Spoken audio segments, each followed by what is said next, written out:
Yes, no, yes, fun. Fuck Woo! yeah. I like that. Can't see who you are. Yeah, I got a message off my friend Hoss the other day. He's put this event together. Matt Hoss fans, I know you're all here. He has like 3 of them. And he popped up on Facebook. He's like, "Oh, Jay, you know, you're really..." That's not his voice. Fuck you do. No, he messaged me on Facebook and he's like, "You know, Jake, I'd love for you to come down. You know, you're a fun guy, whatever." And I said, "Yes, I loved Canterbury. I miss all my friends. I'd love to come back. Sure, I'll be there." He waited until I got here to tell me there's no fucking bar. Nowhere. Not a one. And you know that kind of, I don't want to say creepy man on the door, but it's out there. He told me, and I suspect this is a lie, we're not allowed any glass containers in here and no open plastic containers. Just out of interest, how many of you are breaking that rule right now? Yeah, no, I mean, I'm not breaking that rule. So, fuck it. No judgment here, no judgment, okay? If I wasn't allowed to have organic cane sugar grown and processed by the proud people of Barbados, the creepy didn't say it guy would have fucking told me. So, whatever, I'm not cheating. I'm genuinely just getting drunk here. Yeah, my first serious relationship was actually with a girl. She was a UKC student.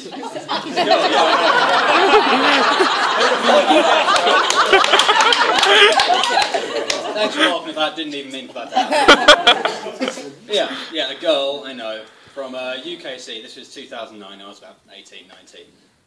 And I'd come and visit her all the time, you know, because, again, I love Canterbury. I love you guys. Even before I was a student here, I loved all of you. I love the culture, I love the people, I like the weirdos and the homeless drug addicts, I love all of them. And I'd always come to visit her, but the issue I had was, Sterling Rum, the issue I had was, she was such a bellend. And I don't know, if I sound bitter, it's because I'm bitter. She would play this game, and, well, I just call it a game, it was mortifying. And I think all women do this, they'll turn to their man friend and they'll say, "What are you thinking?" That is a pointless and redundant question to ask any man at any given time.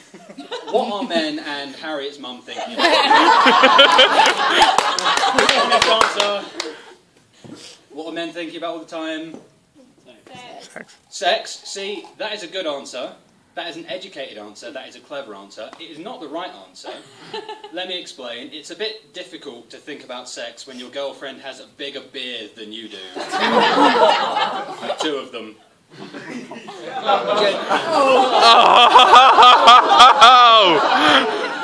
No, the first time I saw her naked, I thought she was 2 of the 7 dwarves standing Grumpy and yeasty. Limbo under that one. Not enough Listerine in the world. Didn't say it. But yeah, she turned to me. She'd say, "Jake, what are you thinking?" And I don't know why this is true, but you can talk to any man. He can be drunk, he can be high, he can have just done a shit ton of cocaine, no matter what. Every single man, and maybe some women, I only know like 3 of them, they all have a plan of what they would do if zombies burst into the room they were in. And it's socially acceptable. You can go up to some guy who's just, you know, he's like high on meth or something. You say, "So mate, what would," you know, it's some tweaker sitting there, you say, "What would you do if zombies burst in?" And then suddenly they sober up and they say, "Well, there's 2 points of ingress. You know? These light bulbs could be used for shrapnel. If you get them in the eyes, you can blind them." "How have you done this?" And then you kind of walk away and he's back to just twitching. And it's remarkable. And it turns out, I mean, I try to be an honest person. I try to be a good person. I fail. And when honesty, it turns out, is not the best policy.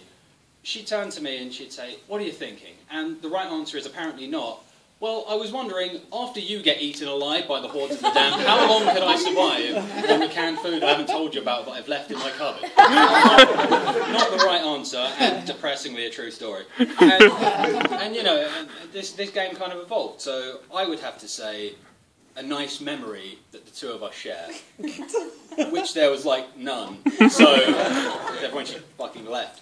And I'd just be and I'd just be there and I'd say, "Oh, you know, What about that time that we went for a walk in the gardens around Cambridge and listened to the bird song? It might have happened, I don't know. And this is where the kick comes in, because she'd say, oh, well, I'm fine. I'd say, well, come on, what's the matter? Come on, Joe, what? Okay, I'm using the name Joe here, that's not a real name. Her real name's Joanne Woodward, but Joe is just shorter. I say, come on, Joe, what's the problem here? And she'd go, well, I was just thinking, actually, about the time that we were on your parents' garage roof and we were watching the meteor storm. I'm like, yeah? Well, that seems like a more appropriate memory for right now, Jake. I'm like, sorry, that is a more appropriate memory for... Okay, I am sitting here waiting for one of those meteors to loop around Saturn and hit me in the back of the fucking head. And you think that's a more appropriate memory? And she, I could yell about her for a year, and I have before, so... And then one day, I mean, she decided that we were going to spend a week in this quite far away, like exotic, it's a bit hipsterish city. I don't know if you've heard of it. It's called Dover.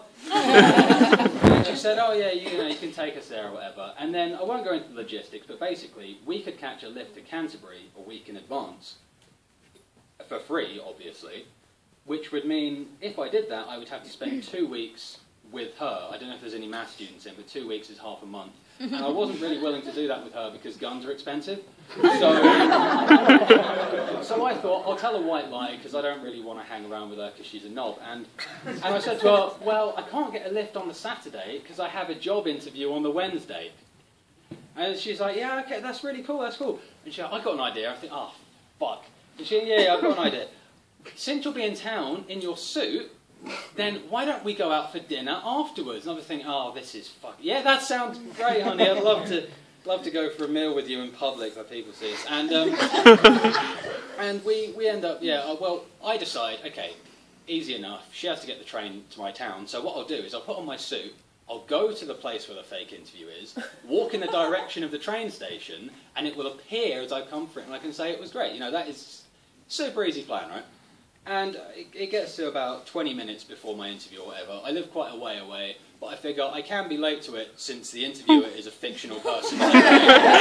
So they're probably not going to, they're not going to be that strict. And at this point, I was massively, massively depressed, unemployed for ages. I'd put on 5 stone since I'd last worn a suit. I'd gone from about 13 to 18 stone.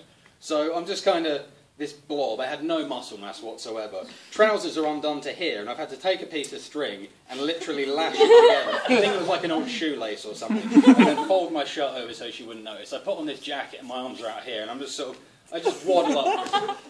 I go to the arse end of town to, I don't know if it's a chain or not, a place called Boardman's. It's like a stationery shop, art supplies, all that bollocks. And, sorry, that was offensive to art students, apparently. And, I thought, yeah, you know what, I'll walk there, touch a building, blah, blah, blah. Waddle over, about 10 minutes late, and of course she is sat on the doorstep of this building. I think, oh my fuck, what, she's sussed it, what am I going to do, what am I going to... And she just looks at me and she goes, Jake, I'm like, you're late for your interview. I thought, yeah, I am late for my interview, which is on, I think, a bank holiday Monday at 6 p.m. in a shop with boarded up windows. Oh, I am late. She's like, you better get inside, maybe they'll be okay with it. I'm like, yeah, that's fine, I'll just go inside, and the doors are, I mean, no one has been in this building for months. I don't know this part of town at all.